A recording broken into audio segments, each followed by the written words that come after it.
The structural building components industry was born out of a desire to shorten the time it takes to frame a building and reduce the skill required to accomplish difficult carpentry tasks on the job site. It started in a garage in 1955 with a revolutionary idea by J. Calvin Juriat to fabricate a connector plate out of a single sheet of steel that wouldn't require any nailing in the field.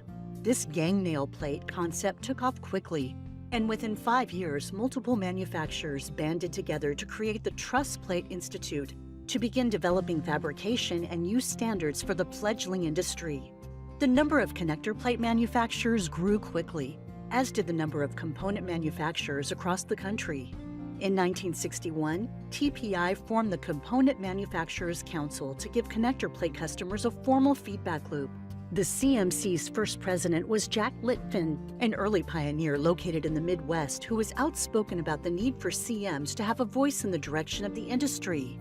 After years of rapid expansion, the CMC was abandoned in favor of a separate operating structure for CM customers under TPI. In 1975, the Component Manufacturers Division was formed with its own board of directors and officers. In the 70s and early 80s, the number of CMs continued to grow exponentially, while the number of plate manufacturers began to contract. With CMs interacting daily with builders, code officials, framers, and lumber yards across the country, their need for a unified voice that could inform and instruct on their behalf became acute. So I got together the guys who were in the Component Manufacturers Division and say, this is the carriage leading the horse, not the horse leading the carriage. This is wrong. We've got to take control of our destiny. We have to form our own organization and look out for our own interests. In 1983, several members of the CMD announced their intention of breaking away from TPI and creating their own independent organization. In May, 10 CMs met in a hotel near the Dallas-Fort Worth Airport and chose a name for the group. We got together. It was myself, Rip Rogers, Dick Rotto, Staten Delfit, all those people who came together and formed a cohesive group and picked up the pieces and went forward.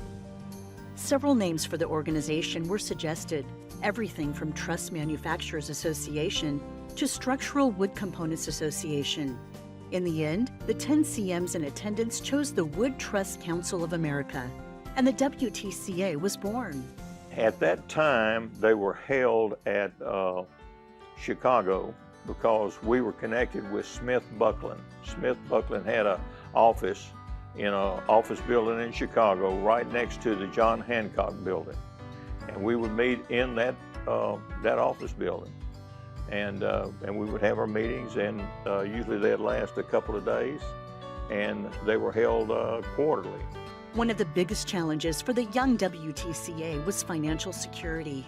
Without a large membership base to generate dues revenue, nor profits from publications, its largest source of revenue was the annual Building Component Manufacturers Conference. In the 80s and 90s, to some degree, there was a fair amount of distrust between the two associations, TPI and SBCA. And both were fighting for some of the financial turf that was coming in, like from the trade shows, from publications, from labels, from all the things that were used to market to generate income. TPI controlled a larger portion of that. And what the board did with SBCA is they spent a good bit of time wrangling some of that away from them. WTCA and TPI jointly hosted BCMC in 1984 in Louisville, Kentucky. At that time, the BCMC show switched from an equipment-based show on even years to a tabletop show on odd years. Throughout the 80s, the component manufacturing industry continued to grow and became increasingly more sophisticated, which was reflected on the BCMC show floor as early automation and personal computers made their appearance. As the show got bigger, the equipment got bigger, and so there was more opportunity to see what's out there. And so there was plenty of experimentation done at the show where people would bring stuff and not really know if it worked, but then gaining the interest and then maybe perfecting that in a couple years. In 1993, WTCA assumed full control of BCMC and turned the show into an annual equipment-based conference. With that change came a new focus for the association, bringing CMs from across the country together and building a community of manufacturers who wanted to see the industry grow and prosper. In the beginning is as you're introducing a product into the world and using and trying to have trusses be accepted and be a common practice, you have challenges. And some of them were bracing of trusses, and the domino effect was going on with, people were getting hurt, and that was putting a challenge on the product. There was code issues, there was educational issues, there was, we're trying to, I think they had the vision to educate the world on what trusses are. Throughout the 90s, WTCA membership expanded alongside the industry, and participation in BCMC and open quarterly meetings grew significantly. One of the emerging needs from CMs across the country was sound advice on handling, bracing, and installing trusses. WTCA and TPI members worked closely together, and in 2003, WTCA published the first version of the Building Component Safety Information Handbook. The 90s, there was a big focus on the BCSI docs, and certainly there was an improvement in that in the 2000, the off years. But it was getting that into the plants for best practices, so that quality control, that was another area that, how do we help an operation and standardize that across the industry? If you're in a tight situation and you get sued, you need to point that you're using best practices, and we've developed industry standards that are best practices. So it's kind of a defense. You can say that you're state of the art if you use those best practices. So I believe that if you're going to be a state of the art component manufacturer, you need to use those products. Out of the success of BCSI, WTCA found several ways to assist CMs in removing obstacles and growing market share. One significant area was creating resources to combat misinformation around the performance of wood trusses in fires. In the early 2000s, there were a lot of issues that were facing the industry, fire issues. There was a big fire in Houston, Texas, with a couple firefighters that were killed, and learning from the information that we gathered during that time, we were able to build a relationship with the Houston Fire Department. As the WTCA's resource library grew, it became clear the OQMs were becoming an incredibly effective place to develop tools and resources every manufacturer could benefit from. You thought you knew everything, right? And you find out you know nothing, right? And it's just amazing, and the camaraderie and the spirit of people wanting to share and be a truly collaborative. Before collaborative was a cool word. I'm talking the 80s and early 90s, and the collaboration in this industry really promoted that to help us make each other better. First and foremost, I think when you come to an open quarterly meeting, or you have grown in a network of people that are thinking the same, doing the same business that you're in, battling the same problems day in, day out, and you're working together to solve those problems. So no matter where you are in the country, people in California and Washington have the same problems that they have in Texas, that you have in Florida or in the Northeast. And it's that camaraderie to unite together and discuss those problems, those issues. By the middle of the 2000s, the housing boom was swelling. WTCA's ranks, sales of job site packages, BCSI and truss tags were surging, and the BCMC show floor swelled to over 110,000 square feet. OQMs were a 3-day flurry of problem solving and resource creation, and the industry was even building a presence in Washington, D.C. through its annual legislative conferences. What it gave me was really more detail in the weeds of specific topics that we're dealing with and ways to attack those specific situations and kind of alternates to overcome those challenges. And that knowledge in the room is really what contributed to that. While many CMs were augmenting traditional truss production lines with wall panel manufacturing, other CMs were branching out into engineered wood products and cold-formed steel components. This expansion of products prompted WTCA to reevaluate its brand and choose a more inclusive name. After lengthy discussion, WTCA became the Structural Building Components Association. There was a group of them that said, we aren't just wood truss.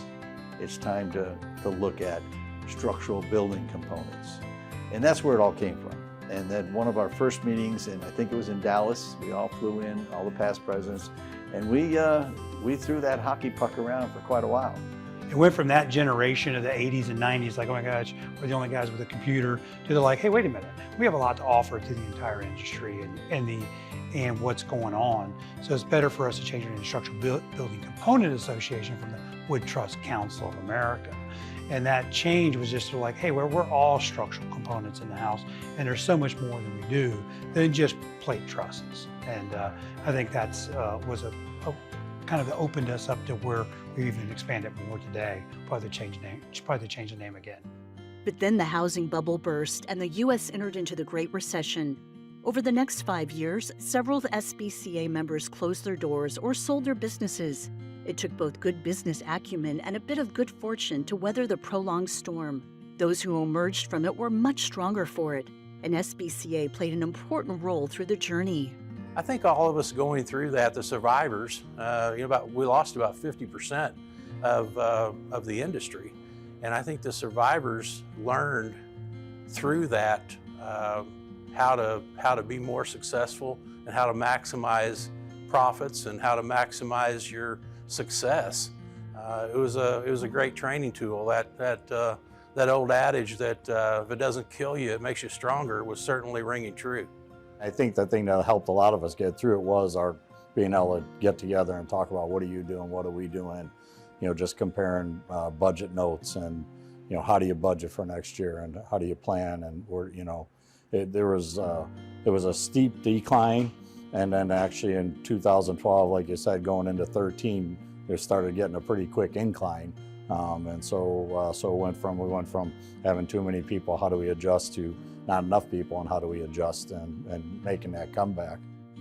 SBCA recovered too, recommitting to bringing CMs together and helping them expand market penetration of their products. BCMC Build was launched as a charity build event the weekend before each BCMC. In 2015, BCMC Build constructed 2 houses side by side for wounded veterans that replicated the Framing the American Dream from 1995. The framing comparison reaffirmed the fact that components are the best way to frame. While the data proved the superiority of manufactured components, it was clear CMs could greatly benefit from a more collaborative relationship with the framers who installed their products. So, in 2017, SBCA formed the National Framers Council to give framers a national voice and a direct line of communication to CMs. 2010 just sent some emails out and said, guys, we need to connect the framers with the component manufacturers. There is such a huge disconnect here that it's beyond what I thought it was. And so that's kind of how it started. And then 2013, that was a tough time to start anything in 2010, but by about 2013, things started to come back around. I had lunch with George Hull and shared with him the vision. He was all in. By the close of the 2010s, SBCA returned to developing top-tier tools for CMs, like SBCA's Digital QC software program, which dramatically increased the efficiency of QC inspections. In the old days, when we did it with paper and vellum and it just looked so antiquated, people just couldn't really get on board with that program. And so it was very difficult to, we preached it from the mountaintops and we stayed at it, and that was very critical to my father and I to make sure that was part of our day-to-day routine. But now that it's digital, it's got a lot of people excited. A lot of people want to learn it that aren't even our quality control inspector. And it's just neat to see them taking an interest in the new software that was developed. Today, SBCA is stronger than ever, and at its core is still an organization dedicated to bringing CMs together and fostering an environment where ideas are freely shared and where everyone benefits from the ideas generated at SBCA's many face-to-face events. Most of the time when you're at these meetings and you're thinking you're going in for one reason, you always leave with something different, and it's usually better. And it's like working with individuals within your company. You know, you go in as a leader thinking you have the answer, but when you let everybody get engaged, you actually come up with a better answer. And that's a huge strength in this organization for sure. Well, I'm just going to say it as bluntly as I can. I think if you're a member, you're going to make more money. I think that there's so many things that the association provides us. I think to start off with, we use the word relationships, but I think to define it a little bit more, as you meet people and learn about how other businesses are run, you get insights in how to become better at what you do. And I can say that that's what I've been able to do over the years, is become better at what I do. SBCA's past has established a firm foundation upon which the association can confidently build on for the next 40 years. In seeking to build a community of manufacturers who want to see the industry grow and prosper, SBCA has become an effective conduit for all the innovative ideas and best practices its members have to offer. All SBCA needs to continue to succeed is you. I think people that are ambitious in this industry are going to be here. And you know, I think that it's a very inclusive space. I think the future is really bright for the association. For a long time, we were really inwardly focused on what we could do better, and that's really important, and we still need to have a focus on our members and growing components and all that. But looking more outside of our organization and having an outward presence to engage with other associations, with builders, with architects, with engineers, and all that is going to grow the industry.